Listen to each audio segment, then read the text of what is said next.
По Тесле, по моей, там кто-то писал в комментариях, что ляда стоит ужасно по зазорам. Посмотрите, тут вообще идеал зазор. Здесь также идеал, по фаре тоже идеал. Понятно, этот бампер нужно будет еще подкрутить, просто его защелкнули. Дальше, тут у нас момент вот с китайским крылом и лядой. Тут его нету, потому что мы его уже отсверлили по точкам и засовывали туда вовнутрь.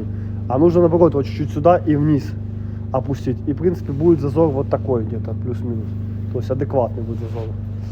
Машину я делаю себе, поэтому я делаю себе хорошо. Я стараюсь максимально вывести зазоры в идеал, чтобы были. Тут вообще зазоры. По размерам все стоит ляда китайская вот это. Поэтому тут все будет четко, красиво. Поэтому не пишите ерунду. Тут мы меняли часть банана.